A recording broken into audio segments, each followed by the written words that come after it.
Hello, I'm going to be playing Half-Life Alyx because I'm bored, and I put a GPU in my PC dedicated to encoding my what's it called? OBS, because then my main one can focus on playing the game, which it seems like it's working because my GTX is on 58 utilization while the game isn't even open yet, so the RTX is on fucking 8 and somehow the GTX is cooler. Interesting. Is the fans even on that one? No. Neither of them are. When that GTX spins up though, dust is going to go everywhere. Just wait until the temperature goes above its threshold thing. Anywho, bin off Task Manager for now. Let's go to Steam VR. Let's open this. Nope. Open. This might work now because my graphics card is significant.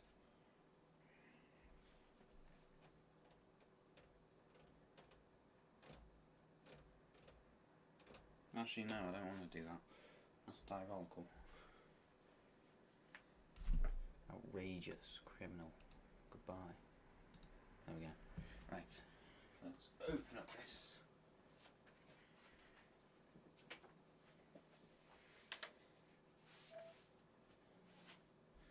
Change the output on here. Oh, well, that's helpful. Let's just press live then, I guess. This microphone, properties, yep. Which one is it?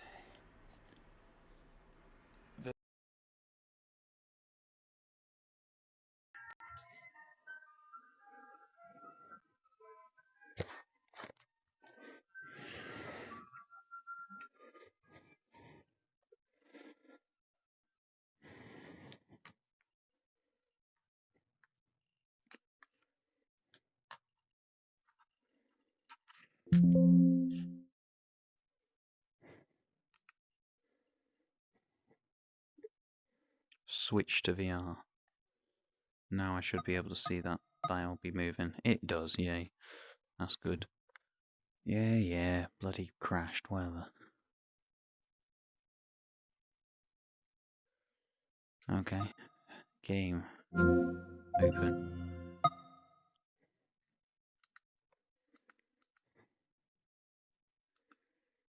Oh, bleed now. Open that as well.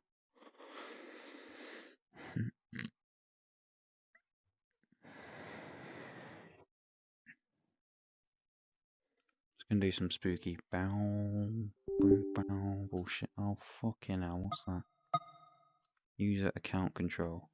Wonder what that could possibly mean.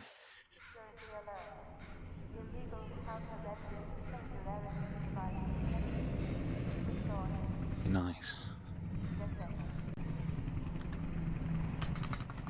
Well, I'm pressing the trigger. What's spooky as fuck that? Open. What's my cat doing? Being an absolute nincompoop. Like, why isn't this full screen? Low GPU memory. My ass. Preferences. Yeah. Oh, whatever. Performance. Don't know what that means. Oh well. Spectate. Small.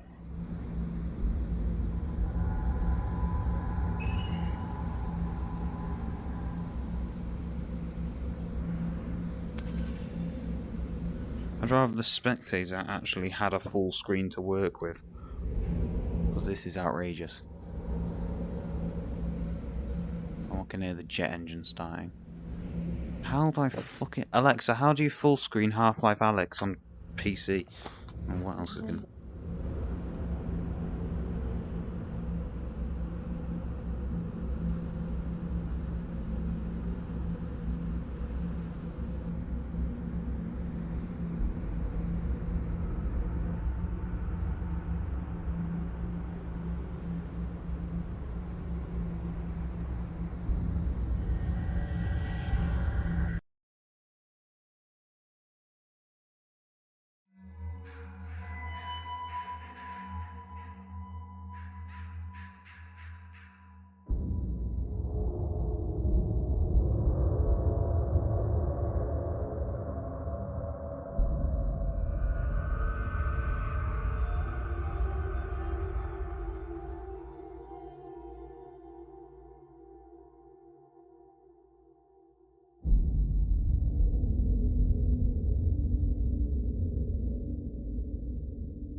Bruh. My solution was game capture. Why is it blinking? This is an outrage. There we go. Just recenter myself. There we go.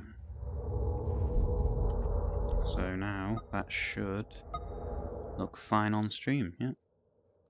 Yes, it does. Oh, look, I've got my little menu here as well. Let me just attach something. Well, that doesn't work. Oh, I think I need to be in the game.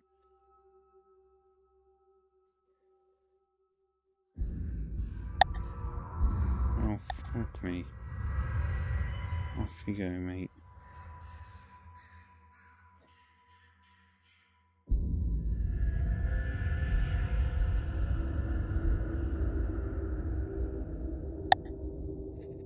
Right, Windows. Oh, well, that's helpful, isn't it? Why is that there?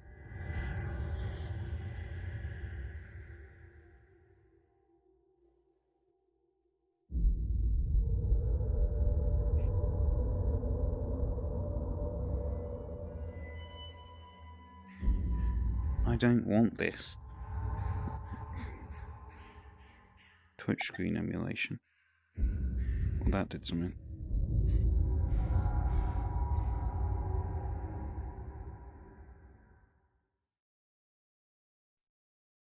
FPS 120, no shit, Sherlock. I can hear it whizzing away. Oh, here we go. Right. Eco, don't know what that's supposed to mean. It's got a diabolical frame rate. Set to contents. That would be nice.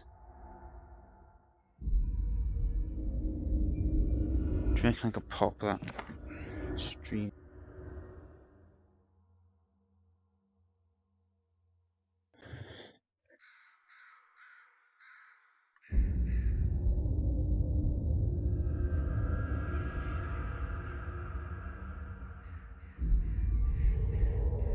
Oh, well, that's helpful.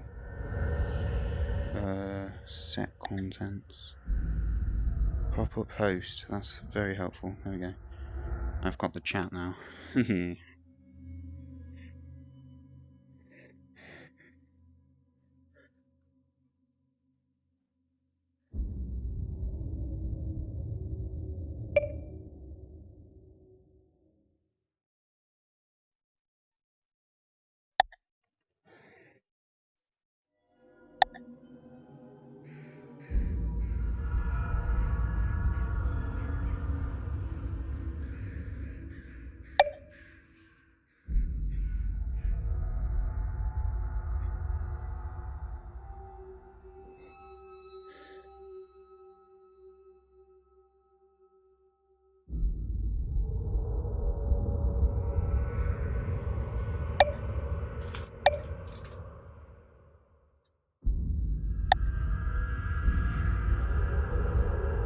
Oh, don't do that. This is rubbish. Let me move it. I'm gonna move this. Oh, well, that's not what I wanted to do. Oh, it turns that off, which is not helpful. Can I just take it? Oh. What was that then? No, just... Oh, I can just take it. Can I not make it smaller?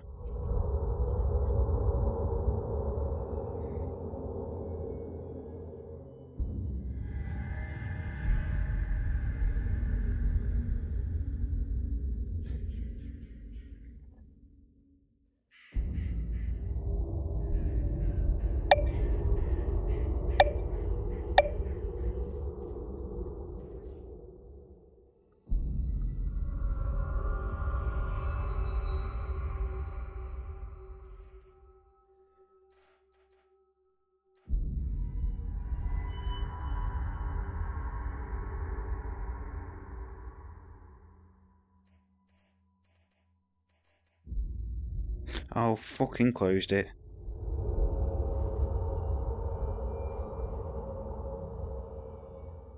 have to put it back now. Okay.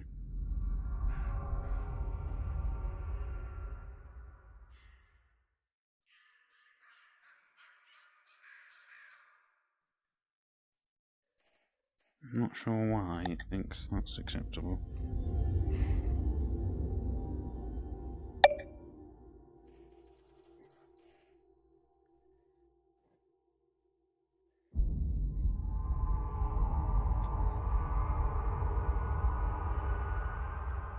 That too.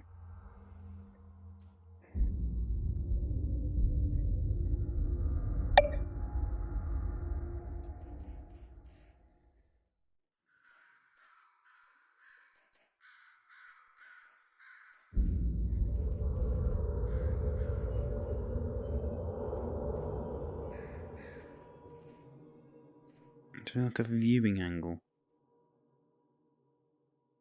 Turn that down. Hide when past distance, yes.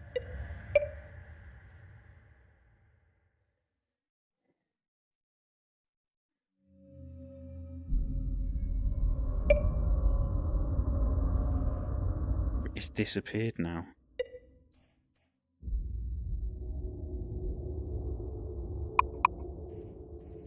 Oh, where the fuck's it gone?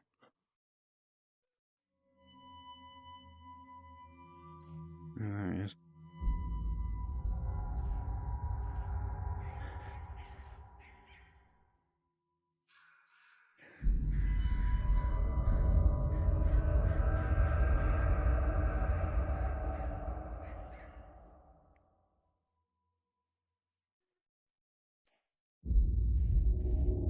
Oh, I made it disappear again. There we go.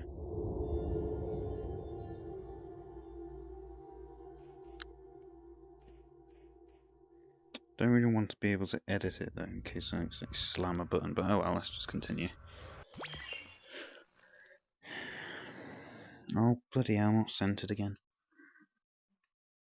Oh, and it's just centered me the wrong way round. Nice one, Steam.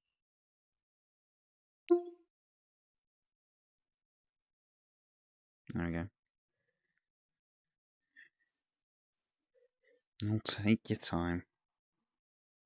Slow ass game.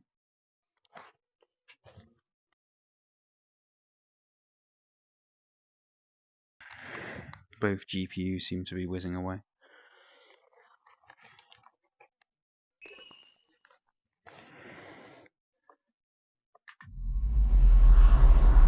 Oh, this is where I was. Great, fantastic.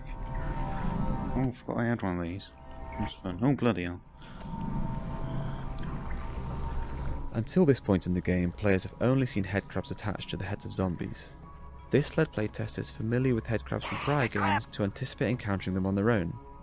We decided to play up this anticipation by foreshadowing the first headcrab encounter with a headcrab that drops out of a vent before disappearing, as well as headcrab sounds in the environment, including a threatening headcrab sound coming from the partially boarded up doorway ahead.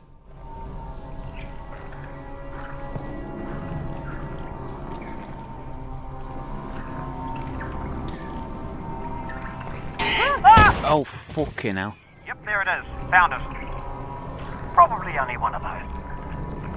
My ass. What do you mean? Did you say probably only one, or probably isn't only one?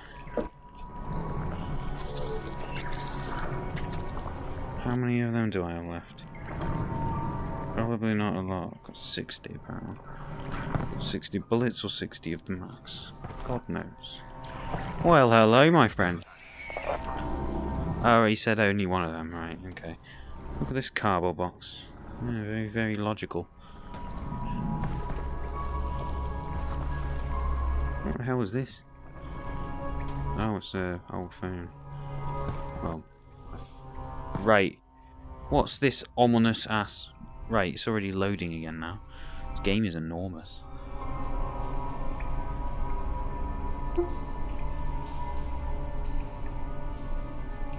Mate, why is it recentering, but not really?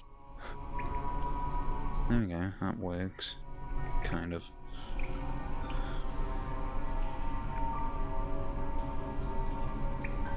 Load any slower.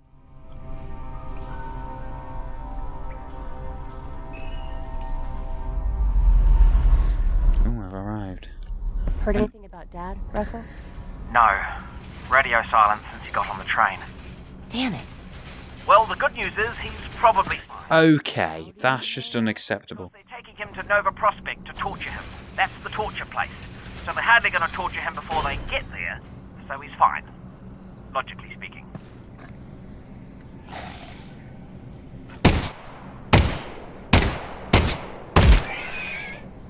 Well, that was a massive waste of ammo. Should have just gone closer to it. These shadows. Oh no. Look at that. Look. No shadow. Oh, you're lacking valve. That's outrageous. No shadows. I don't know how this looks on stream. Probably looks ass. No one's commented, of course. Why have I not seen any more? I like the developers. They talk. That was a massive waste of ammo. Right, well I didn't mean to pick whatever the hell that was. Oh yeah, there's this thing where you throw it. Okay. You throw something, and then if you do that, it kind of goes towards your hand as you move it. Well, this is ominous. Nope. The hell is that? Russell, are you seeing this? Possibly. Are you seeing floating garbage? It looks like it's just cardboard. Right. Well, it seems harmless. Yeah. Weird, though.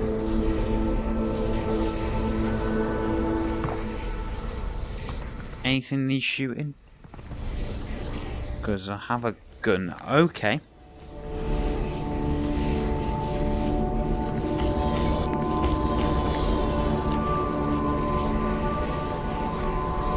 I'll just go through the floating garbage then. Oh dear. What the bleeding hell is this? Oh, this better not be a puzzle. Don't like puzzles, they're annoying. Do you mean no?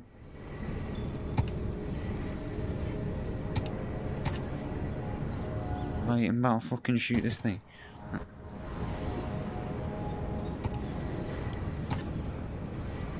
Right, what do I do? There's a ominous thing telling me go that way. What's that?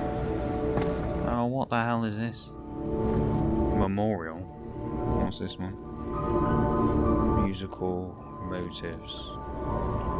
There are many musical themes and motifs used throughout the game to represent unspoken aspects of the story and lore.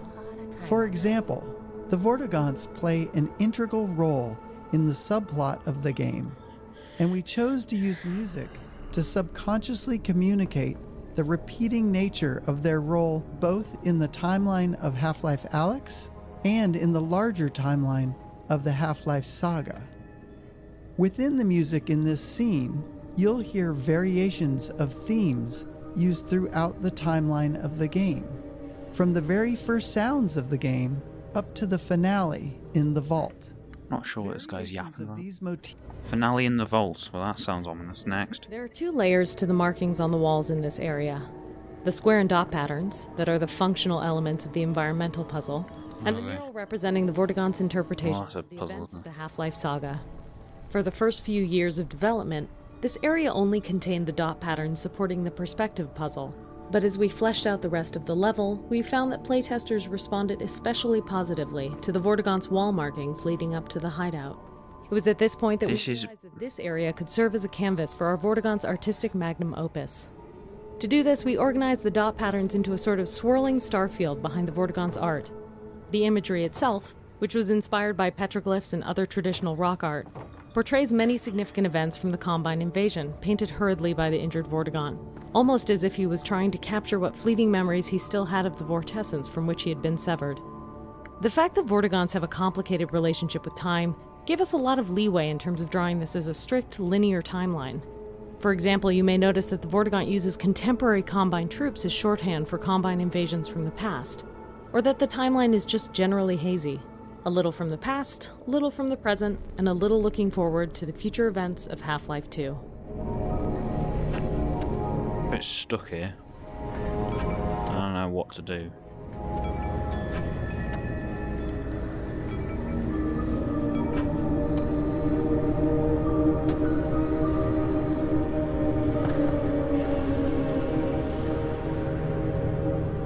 Do I fucking shoot it or what? I'll just start shooting things.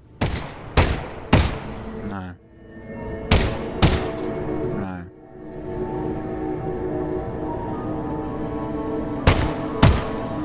No.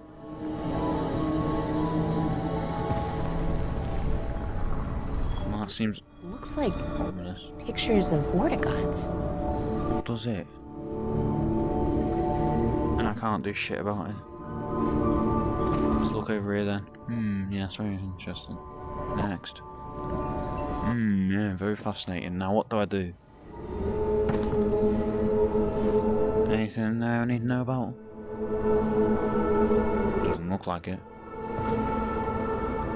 Someone's at my door. Move that. Anything here that I can actually do something about?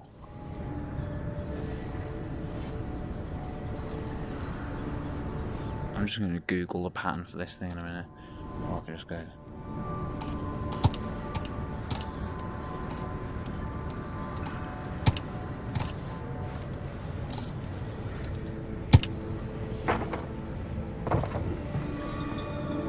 I assume I have to do something about this.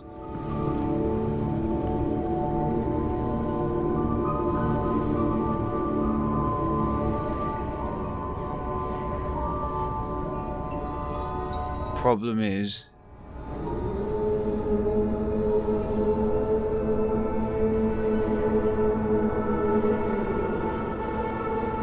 oh, I'm not doing all of them. I understand the patterns now, but is it one of them, or is it just I have to do absolutely everything here? Oh, there's some magical energy as well. Maybe I should get up.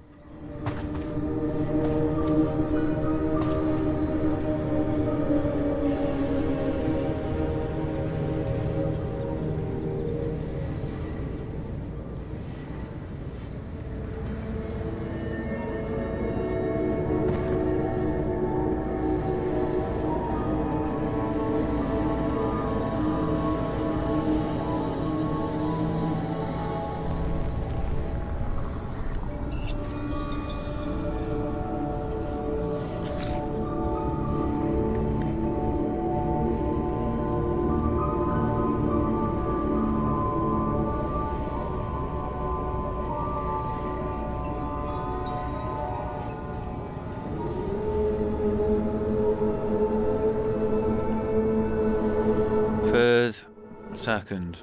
Okay. Picked a random one.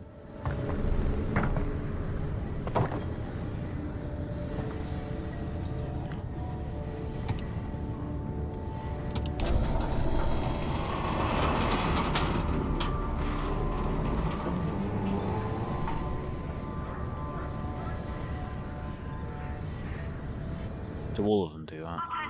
Oh, fuck me. Is not permitted. Anti-citizen scavenging will result in immediate capital prosecution. I think I need to get back up. Yeet that out. Oh, I was just wasting ammo now because that was loaded. Is this actually empty? Yes, it is. Anything ominous down there I need to know of?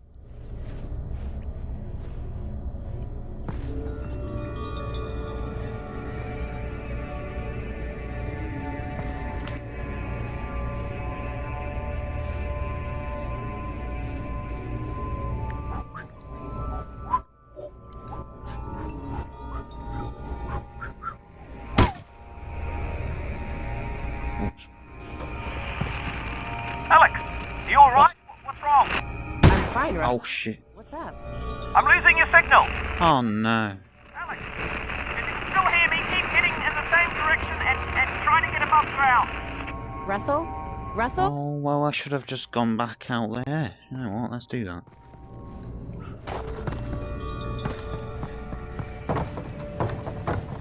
Yeah. Hello. Oh well, fuck you.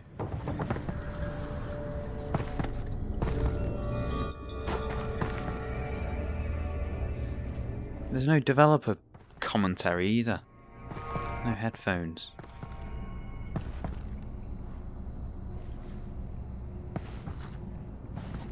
Right, where's the music gone? Whoa. This is weird. Is this going to explain why she's going, oh, this is weird? During our earliest attempts to raid Alyx, our instinct was to have her react to absolutely everything. But what we learned from playtesting was that Alyx reacting too much could actually be off-putting. Say a player is in a really tense, zombie-filled level, and they're having a great time, but suddenly Alyx is in their head, sounding angry, or frightened, or anxious.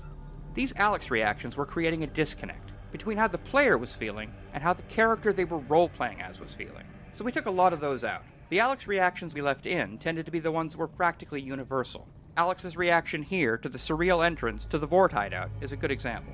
Well, it's a bit weird. It's so different from everything the player had seen up until then, and kind of takes you by surprise. We watched so many playtests where the player would see it and say, whoa, that's weird. So we had Alyx say the same thing a second later, almost like an echo. Oh dear. Oh, I've just ejected this.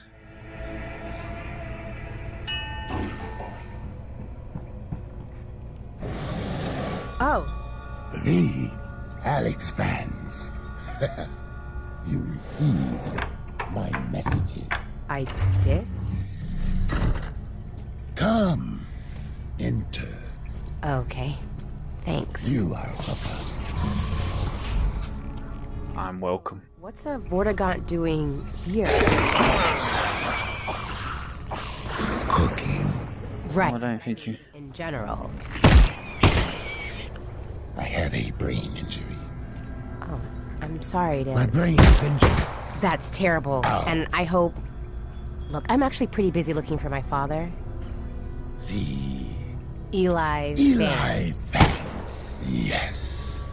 The Combine have him, and I really do need to get moving. Yes.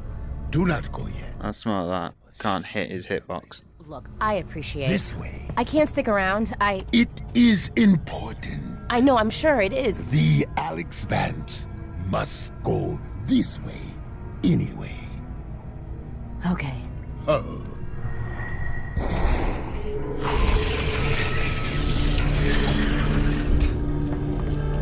Right, what's this? For as long as we've been making choreographed scenes like this one, we've found that there are two types of players. Those who become engrossed with the characters, and those who tinker with everything around them, paying little attention to the scene's action. To make these environments entertaining for the tinkerers, we usually add objects for them to find and... Since this scene is split into two rooms, we were able to add a large number of interactions to this first room for players to discover after the Vortigaunt has moved to the second room. Some interactive objects are pure physically driven toys, like the dangling headcrab corpses and the hanging pans.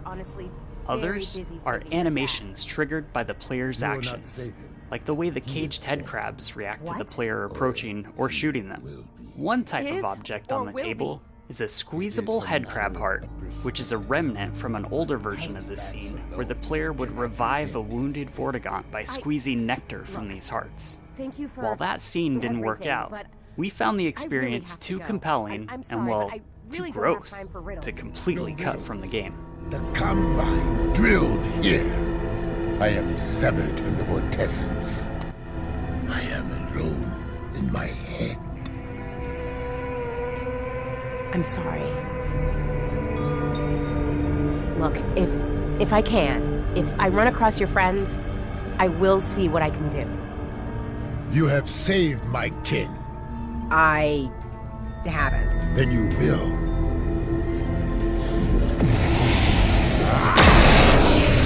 Courage, Alyx Vance.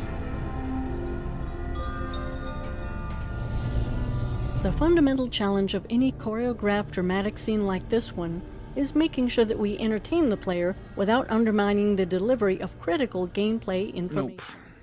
In this case, the player needed to leave this scene with the knowledge that the Vortigaunts have been imprisoned and that the player should seek the Northern Star. This particular scene went through many different variations during development. from a cooking scene with an extremely traumatized Vortigaunt to this humorous version. We even experimented with an interaction where the player was required to squeeze the nectar of several head crab hearts into the Vortigaunt's mouth to revive him.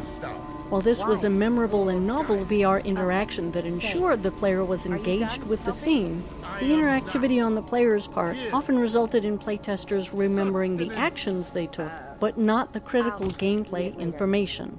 Eventually, we ended up with this more humorous scene, which struck an effective balance between entertainment and goal delivery. Importantly, we also distributed the scene across 2 separate rooms, breaking the information delivery into 2 steps. The first room where the player meets and learns about the state of the Vortigaunt, and the second room where the player is given their new goal. Separating these physically into rooms seemed to help players more reliably retain the critical information delivered in the second room. While this scene did undergo a lot of changes, one story beat remained virtually unchanged from the very first roughed-in version.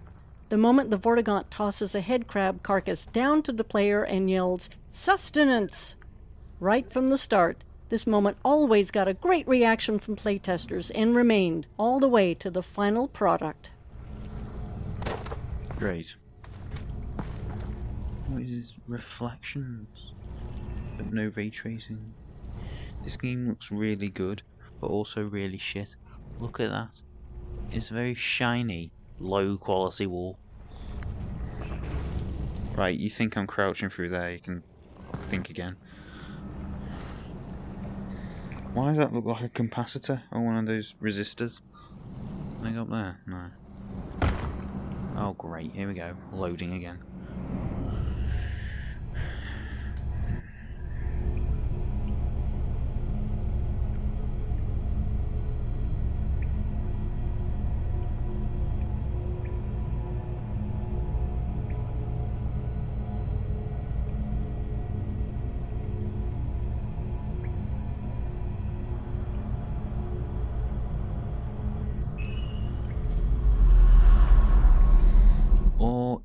Or will be. Yeah, that's not a sentence. Alyx! Alyx, the signal's back! Can you hear me? Are you okay? Hey, what here has... They've got him on the train. He's on the move. Signal. You've got to find Fairview Junction before they get there. Don't know where that is. Right, this... No, I don't quite think so. I'm not going into that deep and sparky, that's fucking go. Don't think so, mate. Oh, bloody hell, what's happened to you? It's like, well, why would I go in there if there's a guy here who clearly tried?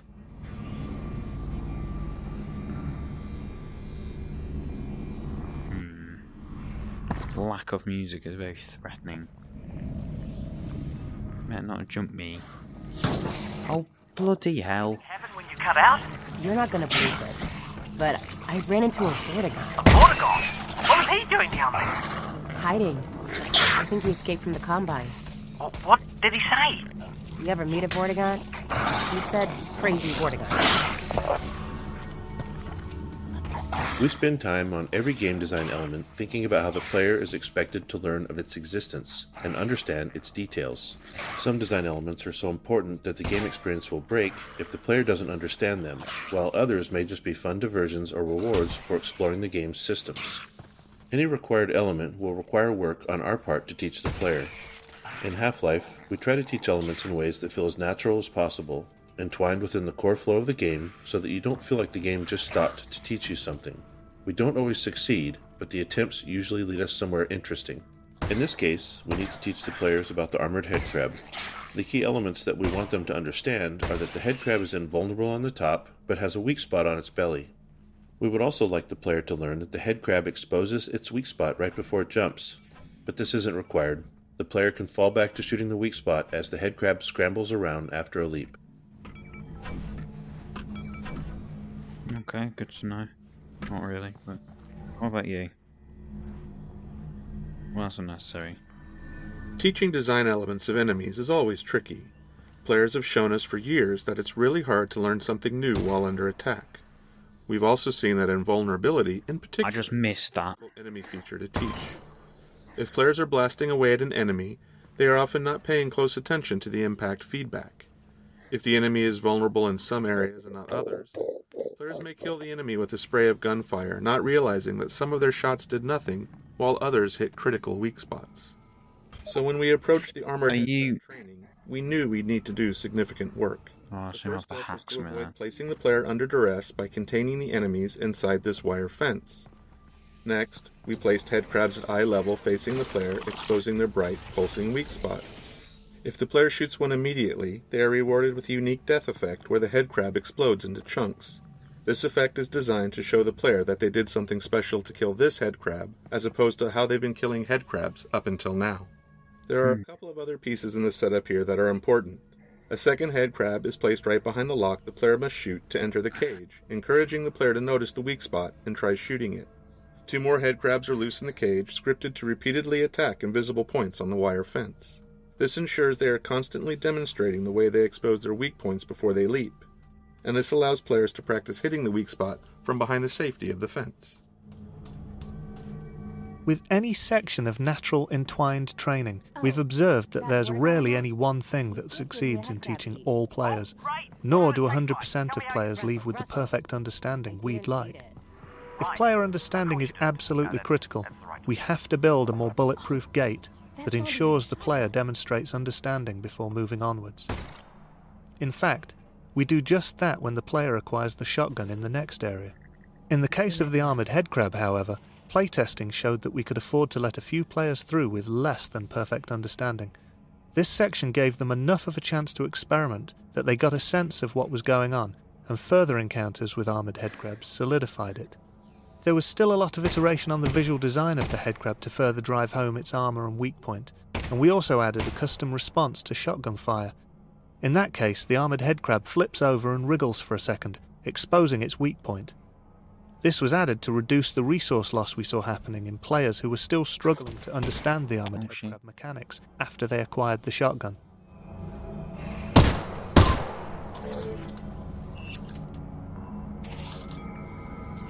Okay. Give me that. One challenge we always face when giving a new weapon or tool to the player is ensuring that they collect it before moving on. In these cases, we try to establish some kind of gate that the player can only get past using the new item. This can be especially tricky in cases where we are giving the player a new tool that doesn't fundamentally change their capabilities, as in the case of the shotgun, where almost everything that can be done with the shotgun can also be done with the pistol. In contrast, the pistol gate, where the player had to acquire the pistol before being able to shoot the lock off of the fence back at Russell's lab, was simple to design and execute. For this shotgun gate, we not only needed to ensure that the player collected the shotgun, but also that they learned how to load it before proceeding. We playtested a number of approaches to teaching the reload mechanics during combat, and repeatedly found that it didn't work. When faced with learning a new complex task under duress, players would retreat back to using their pistol, which was a known quantity to them. You hear that? Yeah. Let's get this shotgun and get out of here. Yeah, fuck that. What the hell is this? Oh, fuck me. Run.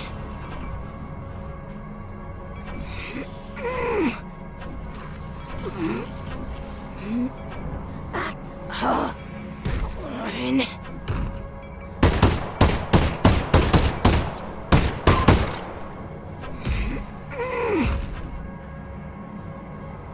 I'm not sure what I'm supposed to do here. I'd never survive a jump from this height. No, absolutely not. Why? Were you considering it? Alex? Alex!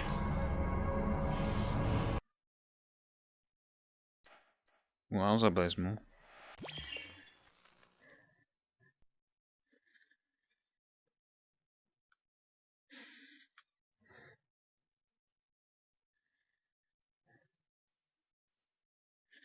Not sure what I'm supposed to do really, since I have to have that shotgun. Our tool to the player is ensuring that they collect it before moving on. In these cases, we try to establish some kind of gate that the player can only get past using the new item. This can be especially tricky in cases where we are giving the player a new tool that doesn't fundamentally change their capabilities, as in the case of the shotgun, where almost everything that can be done with the shotgun can also be done with the pistol. In contrast, the pistol gate, where the player had to acquire the pistol before being able to shoot the lock off of the fence back at Russell's lab, was simple to design and execute. For this shotgun gate, we not only needed to ensure that the player collected the shotgun, but also that they learned how to load it before proceeding. We playtested a number of approaches to teaching the reload mechanics during combat, and repeatedly found that it didn't work. When faced with learning a new, complex task under duress, players would retreat back to using their pistol, which was a known quantity to them.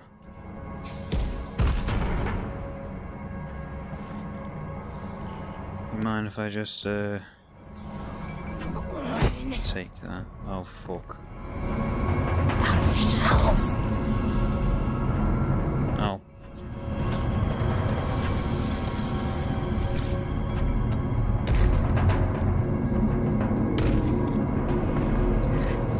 This isn't gonna go well.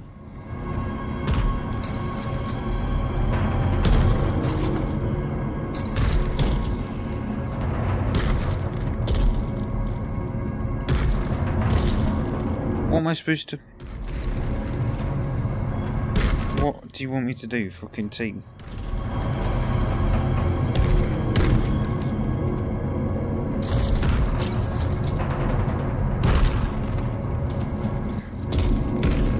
I can't.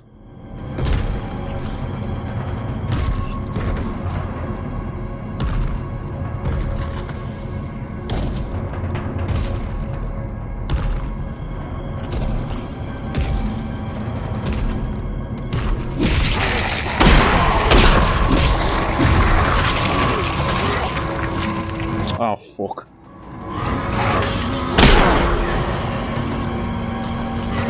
Excuse me, mate. We did it. I love this gun. Samesies.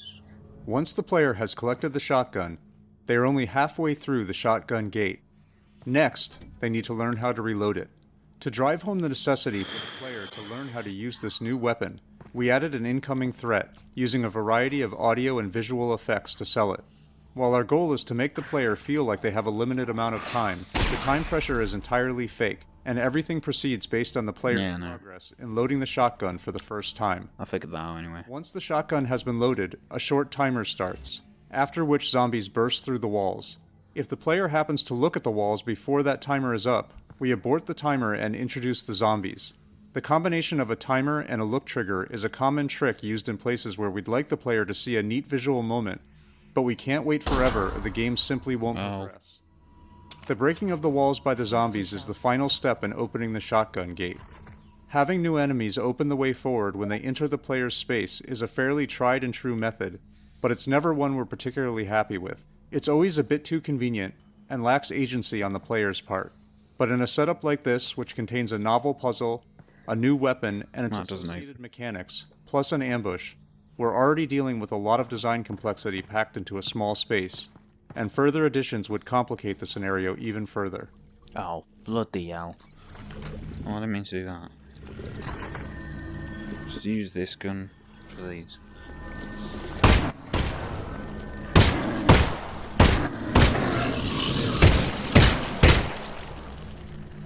Mate, die.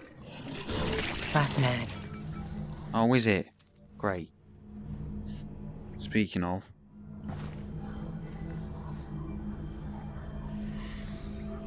Can I get up there? No. What a surprise. No. Well, don't mind if I do. I'll take that.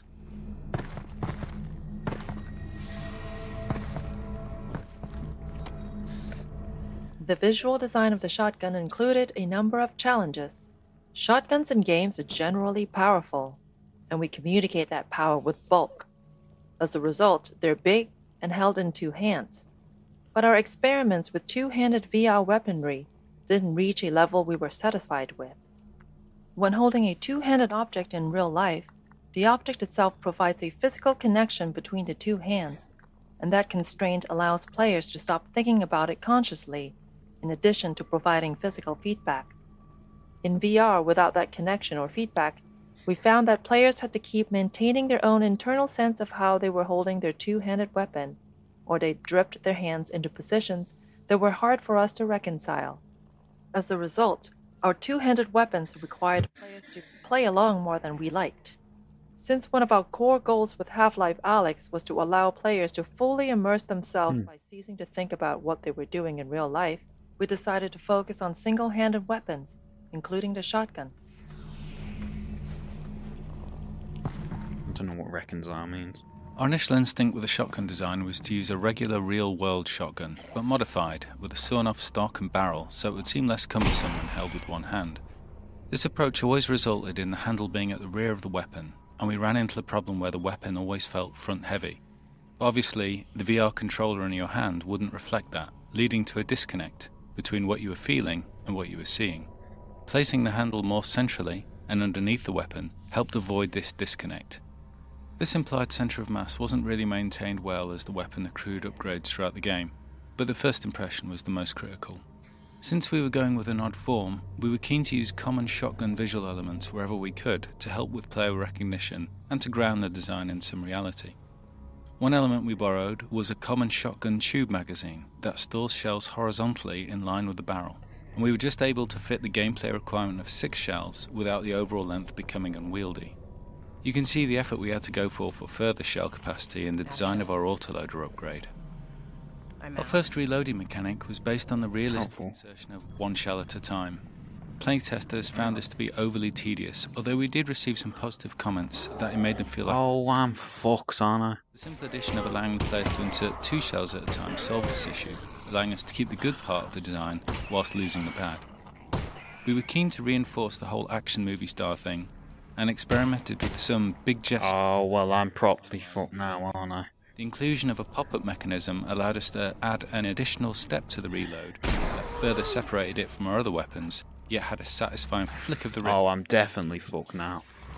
Nice try, but it's been absolutely flying. Oh, fuck. I'm absolutely... Yeah, that didn't work. Off I go. Oh, I'm absolutely fuckled. Nice one, mate. Batter you in. Batter. Fucking batter you. Batter. Come here. Fucking die.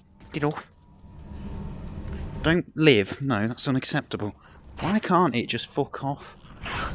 What are you? Can you just die? It's actually really annoying. I don't have any ammo. Was this wonderful piece of shit of a... Oh, well, nice one. Alright, well... Nice one, you missed.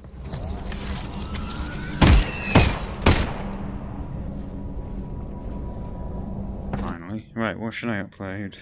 Oh, I'll upload Great. Give me that.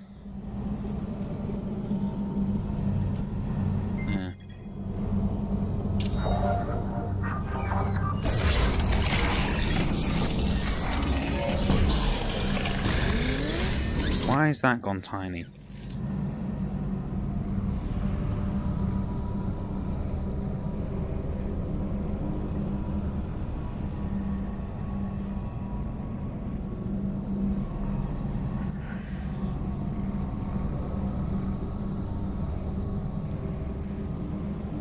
Could you fucking work? Right, this is just ridiculous. Bigger. Right, why did I buy this shit fucking program if it's not gonna fucking work? Right, fuck it, can't be arsed. This one, I guess. Great, that's helpful. Give me that. Oh, even better. The laser ain't gonna do anything either. What the hell are these? Well, that's warning me of something, isn't it? Didn't even mean to get that, but alright.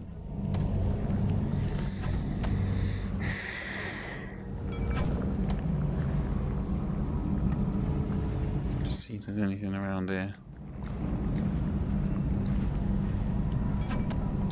Don't want a fucking brick. Well, I'm not getting through there, am I? What's here? Yeah, I'm not going through there. Can't. Doesn't look very nice over there anyway. I'm not going under there either. Well, obviously. Oh, hello. Mind if I do? Don't want. In my wrist pockets. Ah, yes, that's definitely a thing.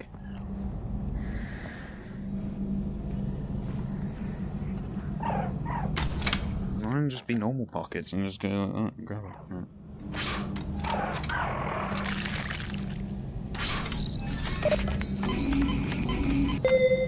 Right, very nice. Off you go. Bye. Goodbye. Fucking poking me on some of this stupid clothes. I'll take this with me and rip this shit out. Take all these prickly bits as well. Oh, a big ominous ladder. Maybe I should have gone up that. What's this eerie ass sound?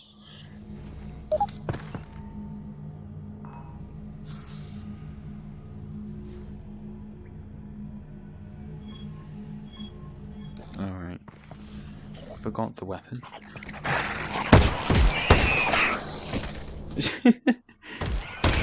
Well, it's just a bit pathetic, isn't it? I'm out of ammo again, of course. Oh, hello. I'll keep that. Ooh, don't mind if I do. Ooh, whatever the fuck this is.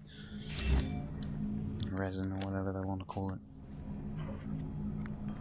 Our initial instinct with the shotgun design was to use a regular real-world shotgun, but modified with a sawn-off stock. I don't care. Well, clip through walls, isn't it? And kick this off. Can't actually kick, so I just do that. Yep, no googlies down there. This way open, I assume. No, what a surprise. What happens if I knock this kid off? I don't think... Ah, yes, couldn't survive the other thing, but I can survive jumping off that. Makes total sense, that. Oh, I've gone backwards.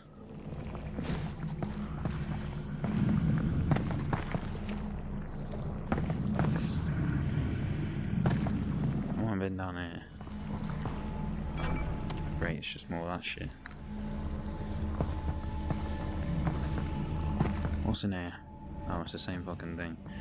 Right, let's try this. I can upgrade a reflex sight even though I don't use the sight. Okay. How do I have to?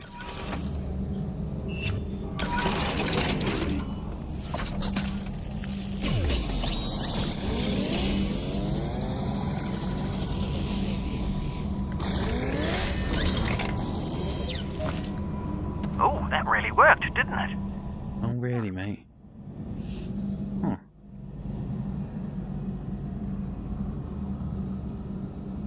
What? Oh, I know what they're using. They're using this little engine technique. I know what that is. Right. Where do I go? Up here. Yes, because there's an ominous trigger over there for the music. But then down there just leads in a fucking loop again.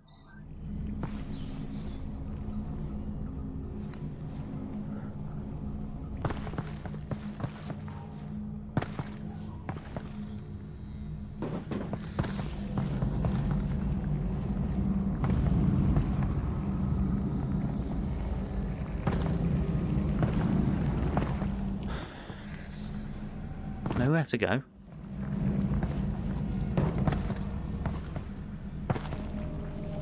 No doors.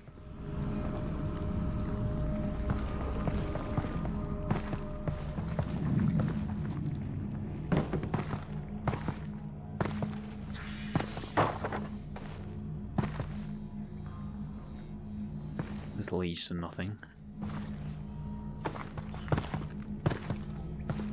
I mean,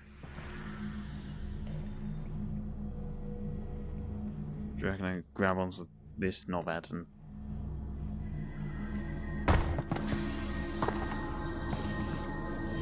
Right, eerie ass tunes can quit it. I can hear the bloody where the trigger's coming from. So, massive success with that.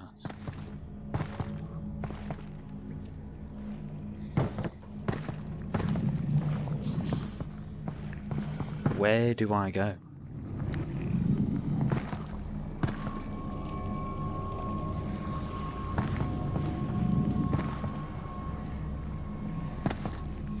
Oh, through the big open corridor, possibly. Darkness gate. Too dark.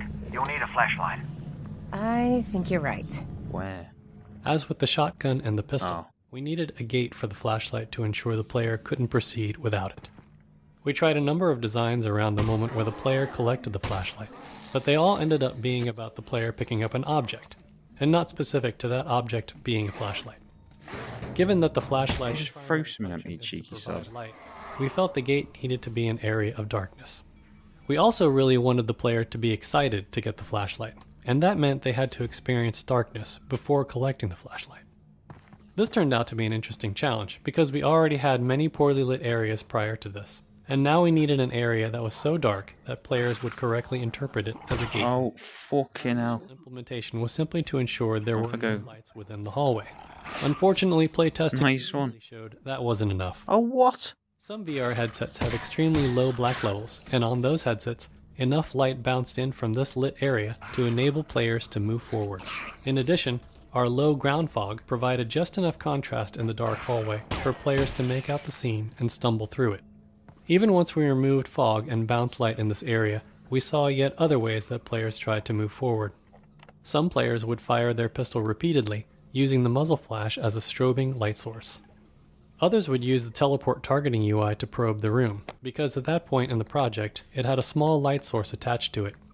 In the end, we disabled muzzle flashes inside the hallway, and the teleport not really, no. UI lost its light. The final step was the addition of some dialogue from Alyx, commenting on the darkness and her need for a light source. This was aimed at solving a perceptual problem. Up until now, our game has taught players that their goal is to continue moving forward. And any time that forward progress is blocked, it's because there's something in the local area that needs solving.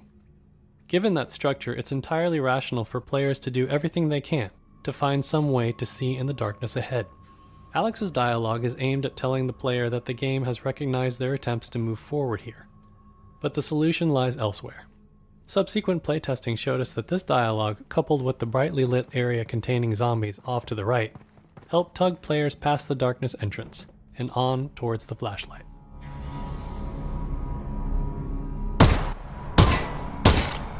They didn't remove it because I just saw it there. On to actually, sounds good. Give me this.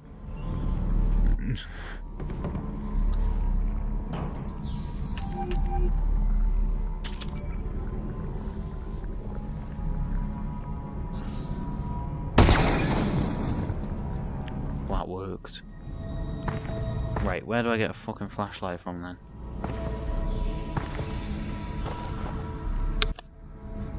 Seem none of these things nowhere.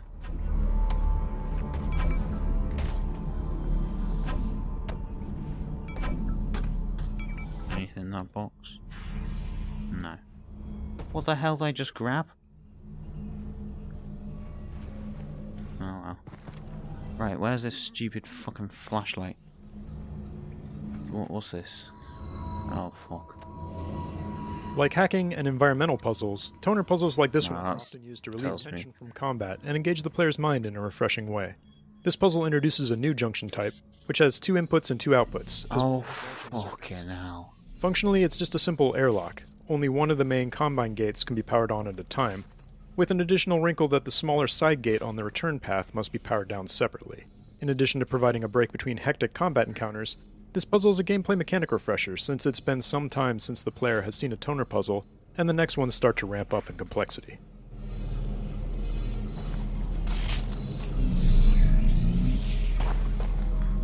Well, there's absolutely nothing here. Oh fucking hell, I'm gonna crouch. Right. Oh, bloody thing.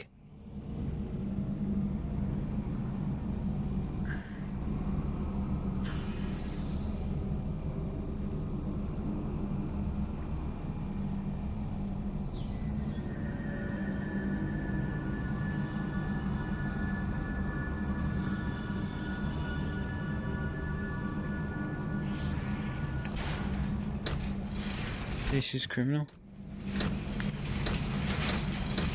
Piece of shit. Right, fine, closed.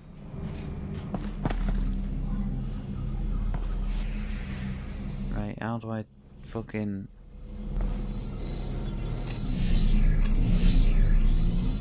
What's that do? Oh, bloody hell.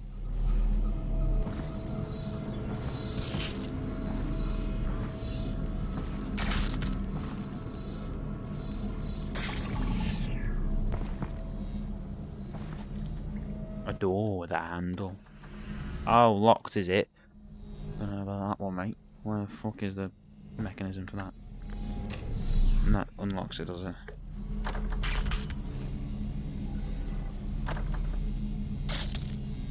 Oh, I see. Very smart, very good.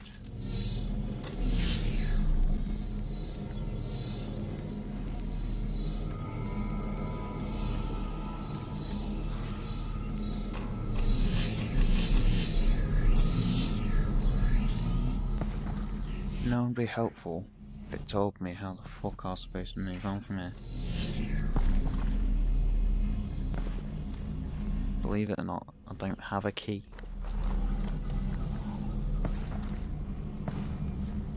Just isn't a thing I have.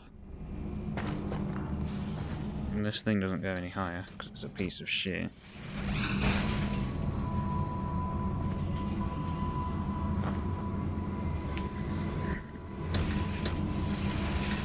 What have we got under here?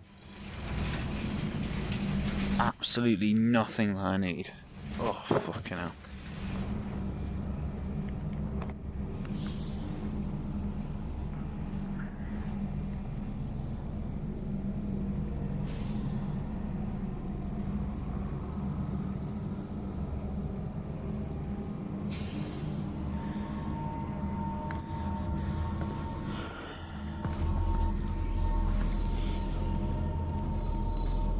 Plug socket, you say? What's this do? Well, that leads to that, which is very helpful.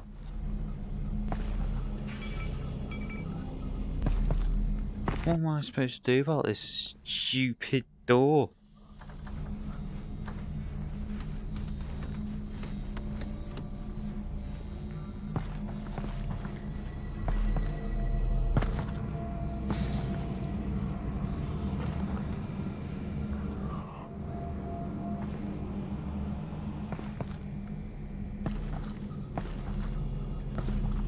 No key.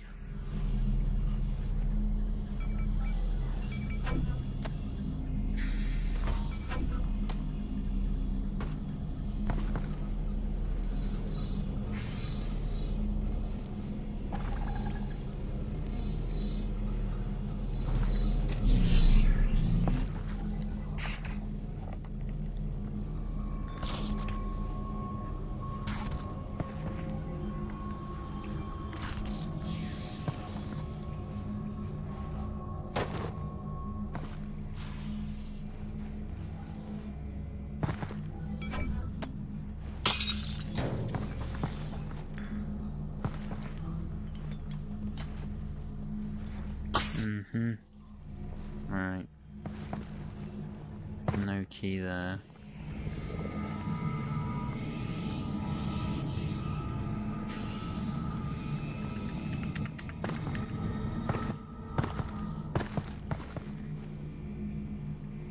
Nothing there.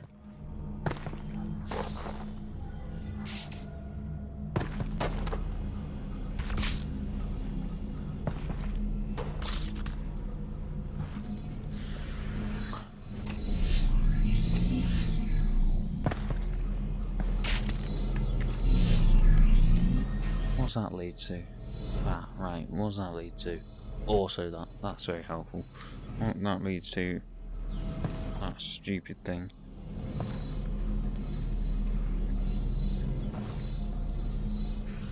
Leads to that thing.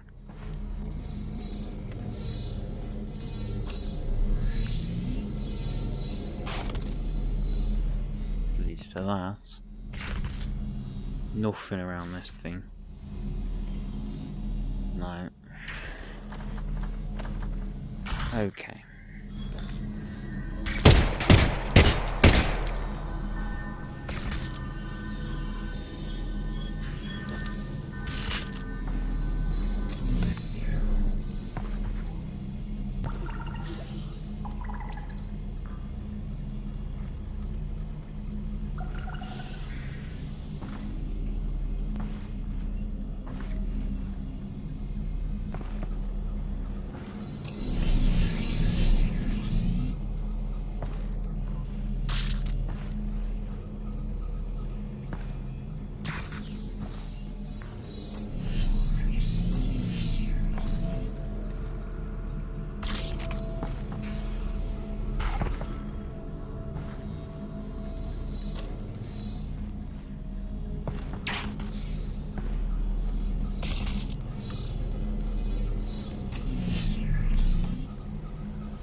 one left.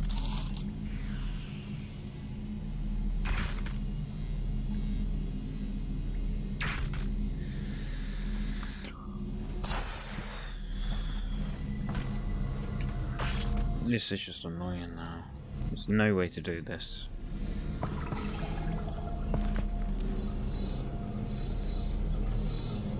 fucking hell. There's no key. Or at least I can't see a key.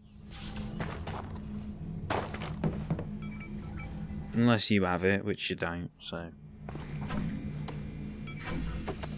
Nothing in there. No. No. No. No.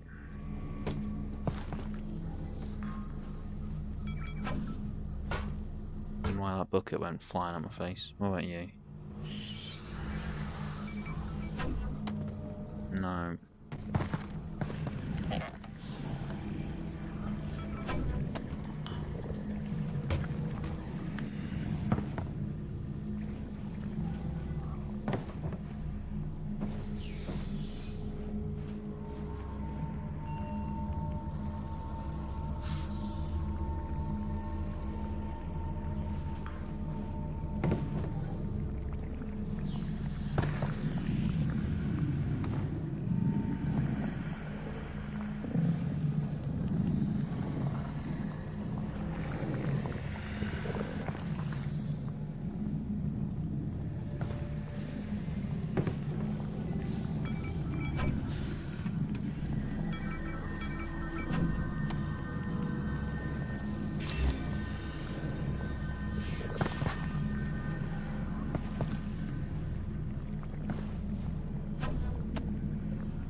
Why am I 700 feet off the ground now?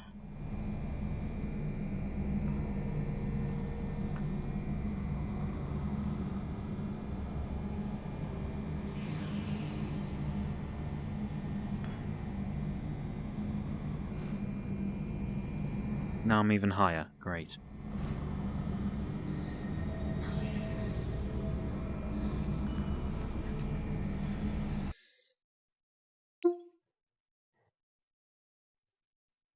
Well, that's helpful. I'm still really high.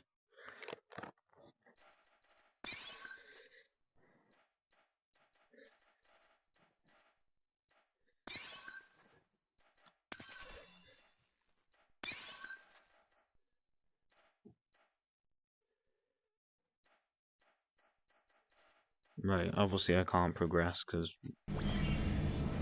you know, nothing I can do here. Absolutely nothing.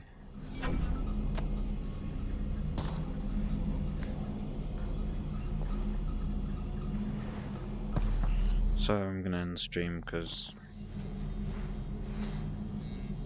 absolutely nothing I can do. Unscrew the fucking light bulb. I've tried opening that fucking door. No key anywhere. Not even a keyhole on the door. No connections with this stupid thing. This stupid thing does absolutely nothing. So yeah, can't do anything about that. Oh well. Shame. Shit game.